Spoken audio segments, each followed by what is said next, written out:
Agora que a gente já viu o comportamento térmico dos materiais na arquitetura, está na hora de nós entendermos como a Terra se movimenta em relação ao Sol para receber a radiação solar.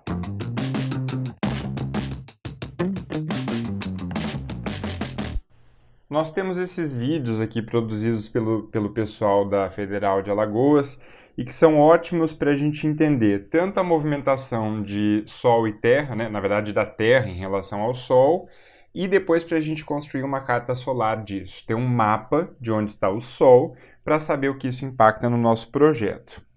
Para começar, vamos falar que a Terra tem a sua rotação, ou seja, a Terra roda em volta do seu próprio eixo, e isso é o que gera os dias, né? A cada dia que passa, a Terra rodou ali uma vez em volta do seu próprio eixo. Uma segunda informação importante é a latitude, ou seja, nós temos ali a linha do Equador, e em relação à nossa distância da linha do Equador, a gente pode formar o ângulo de 0 a 90 graus, a partir dessas duas linhas paralelas, né, desenhadas. Então isso é muito importante. Outra coisa muito importante é que o Sol, ao incidir sobre a Terra, ele ilumina metade dessa esfera. Então a gente tem aí o dia e a noite, e essa iluminação ela não é uniça, né? Quando a gente vai chegando mais para as pontas dessa iluminação da meia esfera, é menos potente. Quando está mais próximo ali digamos, do miolo dessa esfera, é mais potente a radiação solar. A gente sabe isso pela realidade do dia, né? Percebemos que o Sol é mais quente ao meio-dia e menos quente nos finais de dia, por exemplo. Nós temos a informação também da translação, ou seja, do movimento da Terra em relação ao Sol, e isso dura um ano e é isso que gera os meses do ano. Então a gente vai ter várias posições diferentes da Terra em relação ao Sol ao longo do ano, né? E todo ano isso se renova. Essa movimentação da Terra em relação ao Sol nos forma o plano orbital. Então é como se a gente analisasse ali a partir de um plano, e daí quando nós olhamos para a Terra em si, a gente percebe que ela está inclinadinha em relação a esse plano. Ela está mais ou menos 23 graus ali, 23, 24 graus inclinadinha. Isso vai fazer com que nós tenhamos, aliás, as estações do ano. Então é aí que vai ter inverno, verão, primavera e outono, né? Quando a gente tem verão no hemisfério sul, a gente tem inverno no hemisfério norte. Quando a gente tem inverno no hemisfério sul, a gente tem verão no hemisfério norte, e assim funciona. Em julho, em dezembro, a gente tem os solstícios, ou seja, em um hemisfério a gente vai ter o dia mais curto, em outro hemisfério a gente vai ter o dia mais longo, e aí a gente tem inverno e verão. Em março, em setembro, tem primavera e outono, que são os dias em que as horas de dia no hemisfério norte e sul, na mesma latitude, são iguais. Essa é a dança do planeta em relação ao Sol. Bom, quando a gente vai falar de mapa, né, de mapa do Sol, a gente vai ter que mudar um pouquinho a lógica de entender isso. Ou lógica não, mas abordagem, digamos assim. Nós vamos ter que pensar como se a Terra fosse parada e se o Sol se movimentasse, que é mais ou menos a experiência aqui na Terra, quando a gente olha para o Sol e vê ele se movimentando. Nós sabemos que isso não acontece, né? Quem se move mesmo é a Terra em relação ao Sol, e não o Sol em relação à Terra.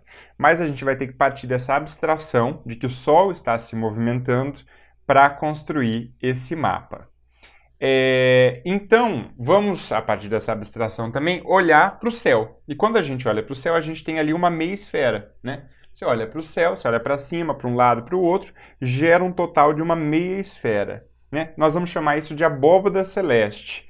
E a nossa ideia aqui é tentar construir aonde o Sol está nesta abóbada celeste. Então, seria mais ou menos assim, como se você estivesse dentro de uma bolha de plástico durante o ano inteiro com um canetão e você fosse apontando para o Sol com o canetão e fosse rabiscando essa bolha conforme a movimentação do Sol. Ao final do ano, se você fizesse isso várias vezes, você teria vários riscos nessa bolha, riscos que começam de leste e vão a oeste, e isso ia te dar a posição do Sol. Com essa informação traçada, você poderia tentar planificar isso, pegar uma informação 3D dessa bolha e jogar ela num plano, no teu plano de observador. E ao fazer isso, você teria ali um mapa. Então você teria o risco de qual que é o trajeto do Sol. Só que você está reduzindo uma informação 3D para uma outra informação 2D. Então, o que está acontecendo aí? Você está perdendo um tanto de informação. E é aí que a gente entra com uma outra informação que é super importante para conseguir compensar esse mapa, que é a altura solar e o azimuth. O que é a altura? A altura é aonde o Sol estava, ou o ângulo do Sol em relação à linha do horizonte. Então você pega um braço, aponta para a linha do horizonte, pega o teu outro braço e aponta para o Sol. Esse ângulo que se formou, que vai ser de 0 a 90 graus, é a altura do Sol.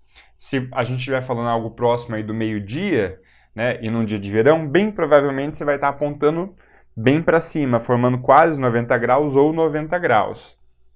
Agora, o azimuth é a posição desse Sol em relação ao norte. Então, pega um braço, aponta para o norte, pega o outro braço, aponta para o Sol. Esse ângulo horário que vai se formar, que pode variar de 0 a 360 graus, vai ser o teu azimuth. Então, tendo a informação da altura solar e do teu azimuth, você vai conseguir saber a posição do Sol naquele mapinha ali dos riscos que você fez em relação ao Sol na abóbada celeste. E aí, com a altura solar e com o azimuth, e sabendo o horário e o dia em que você teve essa medição de altura solar e azimuth, você consegue construir a carta solar dessa localização, né, desse local, e melhor ainda, dessa latitude. Não importa em que longitude você estiver, não importa em que local do planeta você estiver, se é a mesma latitude, é a mesma carta. E se for uma latitude norte, e agora você quer analisar uma outra latitude sul, é simplesmente inverter essa carta, tá? É virá-la de ponta cabeça. Essa imagem é ótima para explicar os conceitos de altura solar e azimuth. Então vejam só, estica um braço para a linha do horizonte, estica um braço para o Sol. O ângulo que forma entre isso é o H ali, ó, que é a altura solar. E se você estica um braço para o norte, estica um braço para o Sol e conta o ângulo que se forma no sentido horário, que é o A, você vai ter o azimuth. Então, é bem fácil de entender a questão de altura solar e azimuth. Aqui a gente tem duas cartas solares com o traçado do Sol para o Equador e Trópico de Capricórnio. Vejam só, o Equador, na latitude 0, vai ter ali o equinócio exatamente em cima do Equador, né? E daí as curvas de solstício vão estar acima e abaixo. Já no Trópico de Capricórnio, a gente vai ter todas as curvas tendendo ao norte ali, né? O Sol ele vai estar mais inclinado ao norte porque a gente está falando de uma posição sul. Então vejam que equinócio ocupa toda a parte ali voltada ao norte, o Sol vai vir do ângulo do norte. E em 21 de dezembro você tem o solstício de verão e 21 de junho você tem o solstício de inverno. Né? A gente percebe essa inclinação aqui. Se fosse o caso do hemisfério norte, essa curva era só espelhar lá para baixo e a gente teria a carta solar para essa localidade no outro hemisfério. Aqui a gente já tem a carta solar de latitudes mais altas. Então a gente tem tanto do Círculo Polar Ártico quanto do Polo Sul. Vejam que tende a ter um círculo completo, ou seja, em alguns momentos, em algumas épocas do ano, você vai ter o Sol 24 horas por dia, que é o que a gente sabe que acontece nas latitudes mais altas. Aqui é uma carta de Floripa, então a gente vê, olha, as curvas em linhas pretas, a gente vê que tem ali, ó, olhando para o lado direito, cima para baixo, 22 de junho, 21 de maio, abril, março, fevereiro, janeiro, dezembro. Quando a gente olha para a nossa esquerda, a gente vai ter de cima para baixo 22 de junho, 24 de julho e assim vai até dezembro. Vejam que tirando a curva de 22 de dezembro e 22 de junho, as outras elas vão acabar acontecendo 2 vezes ao ano. Então você vê que a variação da posição do Sol vai estar entre a curva de 22 de dezembro e 22 de junho. Né? Temos ali os círculos concêntricos vão ser a altura solar, os ângulos em relação ao norte são os traçados radiais e a gente tem ali linhas em azul que representam o horário do dia. Então vejam que a gente pode cruzar, por exemplo, vamos pensar, 8 horas da manhã no dia 16 de abril, aonde estaremos? Estaremos aqui, conseguem ver? E aí é só fazer a conta de qual que é a altura solar e qual que é o azimuth. A carta é muito fácil de entender. Ó. Vejam que as linhas nesse sentido horizontal vão ser a trajetória solar, que estão representadas em vermelho nesse gráfico. Os horários do dia são esses traçados em verde. A altura solar são esses círculos concêntricos, que estão em rosa. E o azimuth, esse traçado radial em azul.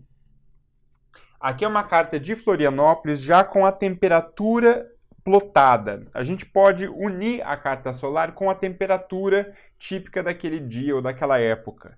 E isso nos facilita pensar o seguinte: neste horário, com esta radiação, as temperaturas vão estar em conforto ou fora de conforto? A gente vai estar mais próximo a 21, 22, 23 graus, ou vai estar mais próximo a 30, 32 graus. E com isso você sabe se a radiação solar é desejada ou indesejada. A gente vai usar muito isso ao longo do nosso curso. A gente vê aqui duas cartas com latitude 28 graus, só que uma é latitude sul e outra latitude norte. Uma é Floripa e outra é Flórida, né, Orlando. Vejam que as curvas são muito parecidas, né? Por mais que uma está colorida e outra não, as curvas são muito parecidas. Na verdade, elas são iguais. E quando a gente olha latitudes mais altas, essas curvas tendem a ter o fenômeno do dia que, né, um dia de 24 horas, tem sol full time, ó. Vejam aquelas curvas ali que fazem um círculo completo. Então é bem interessante carta solar, é muito útil e a partir daí a gente tira muita informação para projeto arquitetônico. Eu tenho certeza que agora vocês estão craques de como é o desempenho térmico dos materiais na arquitetura e de como o Sol nos envia calor e radiação ao longo do ano. Na próxima aula nós já começamos a falar sobre carta solar. Eu espero vocês lá!